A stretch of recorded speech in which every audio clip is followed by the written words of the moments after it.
আবুল সরকার, আমার এত কষ্ট লাগছে, সে আমার মোহাম্মদ ইসলামের নূরকে নিয়ে ব্যঙ্গ করতেছে, সে কোরআনকে নিয়ে ব্যঙ্গ করতেছিল। আমি নিজে তার বক্তব্য শুনছিলাম। সে বলতেছে কোরআন এক একবার এক এক কথা বলে, একবার বলে আউয়ালু মা খালাকাল্লাহু তাআলা নূরি, আরেকবার বলে কি, আরেকবার বলে কি, সে তার মতো করে ব্যাখ্যা দিয়ে যাচ্ছে। আল্লাহ নাকি একবার কইছে আমি প্রথমে ফেরেশতা বানাইছি, আবার কইছে আমি নিজে আমার নূর বানাইছি, আর একবার নাকি আল্লাহ বলছে মুহাম্মদ সাল্লাল্লাহু নূর আগে বানাইছে।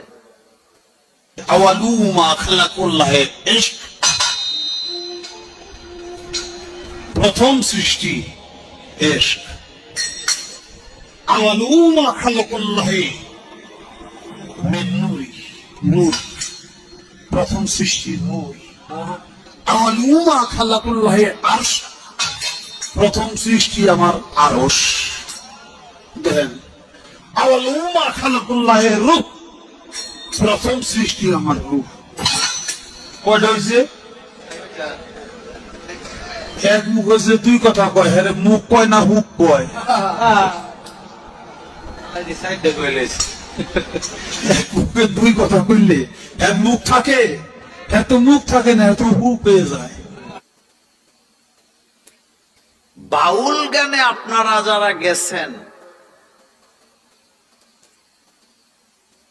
দুইজন থাকে বাউল গান গায়, পালা গান যেটাকে বলে।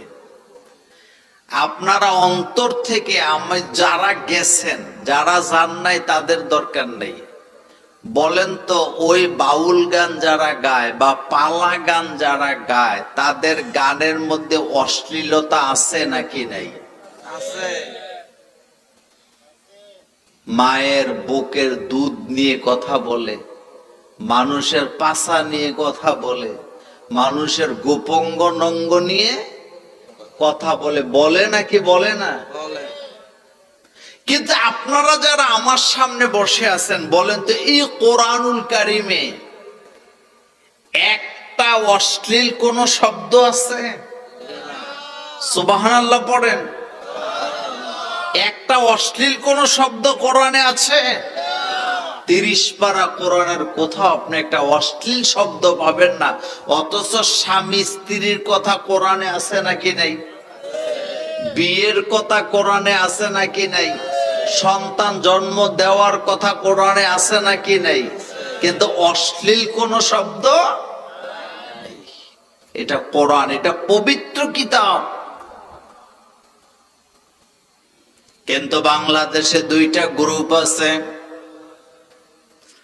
কথায় কথায় আল্লাহকে আসামির কাঠ গড়ায় দাঁড়া করায়, নবীকে আসামির কাঠ গড়ায় দাঁড়া করায়, আল্লাহকে তারা দোষ দেয়। এমন জুলুম করার মতো দুইটা পার্টি আছে, একটা হলো লালনবাদ আর একটা হলো বাউলেরা।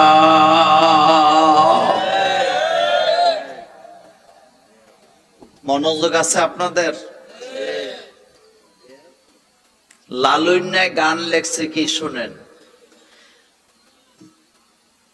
যেমনে নাচাও তেমনে নাচি। এরপরের শব্দটা কি? পুতুলের কি দোষ? মনোযোগ আছে মুরব্বীরা? মনোযোগ আছে? এখানে আসামি কারে বানাইছে? নাউজুবিল্লাহ বলবেন না? মানে সে বুঝাইতেছে আমি জিনা করি, মদ খাই, গাঁজা খাই, নেশা করি, সীসা খাই, যা ইচ্ছা তা করি, নাচি গাই। এটা তো তুমি আমারে করাও, তো আমি পুতুল, তুমি আমারে করাও, আমার দোষ কি?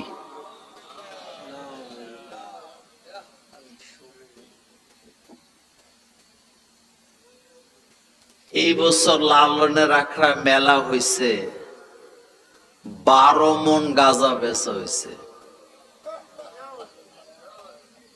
ফেরেশতারা খাইছে এটি না? আপনাদের এই অঞ্চলে গাঁজা নাই বোধহয়।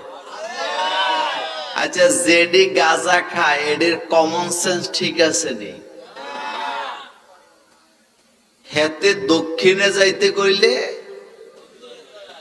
কথা সত্য নেই? আমি একদিন নিশা টাওয়ার, আপনারা তো জান কুমিল্লা রেস কোর্স, নিশা টাওয়ারের সামনে আমাকে কে কে যেন ওই যে রিক্সা উঠাই দিবে, তো এক রিক্সাওয়ালা আইসাকে, হুজুর আমনে উঠেন, আপনার আমি চিনি, কিন্তু তার চেহারা স্রোত দেখিয়া আমি কই না, আমি তোমার রিক্সা উঠব। হেতে কয় হুজুর বেশি খাইছি না, এক টান দিছি।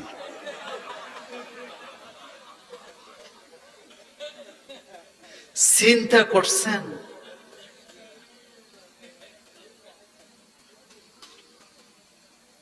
যারা নেশা করে তার কাছে বউর জিনিসপত্রেরও দাম নাই, বাপের সম্পদেরও।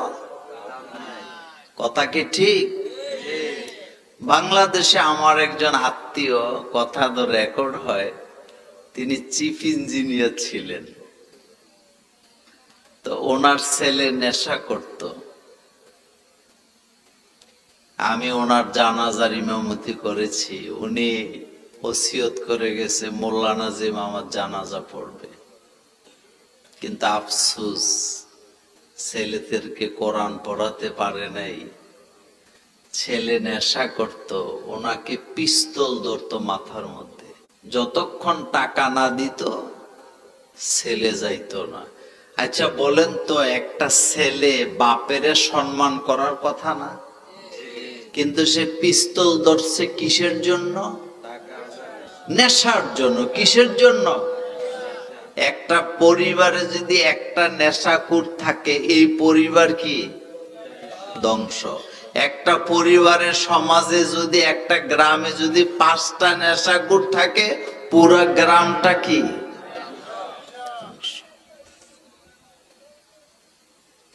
লালনের আখড়ায় গেলাম, যায় দেখি একটা হুক্কা সাজায় রাখছে বড়। আমি নিজে ঢুকছি সেখানে। দাবা, আপনারা কি বলেন? তো জাদুঘরের দায়িত্বে যে আছে, হেরে জিজ্ঞেস করলাম যে এখানে হুক্কা কেন? কারণ আমি জানতাম না লালন জিনিসটা কি। এরকম দাড়ি টাড়ি আছে, ভাবতাম সুফি বোধহয়। পরে হাসি দিয়ে কেউ, হুজুর সারা জীবন খাইছি হুক্কা, রাখবো কি, এই জন্য হুক্কাই রাখছে। লালন কি মুসলমান ছিল না হিন্দু ছিল আপনি বাইর করতে পারবেন না। নিজে একটা ধর্ম বানাইছে, ধর্মের নাম দিছে কিতা? মানব ধর্ম। কি ধর্ম? আর এই ধর্মের থিওরি হইলো আমরা যা কিছু করি আমাদের করায় কে? সুতরাং দোষ আর আমাদের নাই। নাউজুবিল্লাহ বলেন। আল্লাহ আমাদেরকে হেফাজত করুক। তারপরে আমার সাথে একজন যুবক ছিল, সে লালনের কবরের একটা ছবি তুলছে। এখন খাদেম এমন খেপা খেপছে যে ছবি কেন তুলবে। তো আমি বলতেছি ছবি একটা তুলছে, কি হয়েছে? কয় না, এখানে ছবি তোলা নিষেধ। এই মোটা বেটা, এই দাড়ি। তা আমি কাছে যাই বললাম, আপনার বাড়ি কই? এই লম্বা সাদা চুল, সাদা দাড়ি, মোষ। লালনবাদীদের একটা মানে সিস্টেম হইলো, মোষ ছোট না বড়, মানে কান্দে না হাসে বোঝা যায় না। তা আমি খাদেম রে যাই বললাম যে এই আপনার বাড়ি কই? কয় কুমিল্লা। কোথায় বাড়ি? মনে মনে ভাবলাম কুমিল্লা নোয়াখালীর মাল সব কাজায়, সব জায়গায় আসেনি। তা আমি হাসি দিয়ে গেলাম, আমিও কুমিল্লার মানুষ। এখন আচ্ছা ঠিক আছে, কয়েকটা তুললা চলে যান।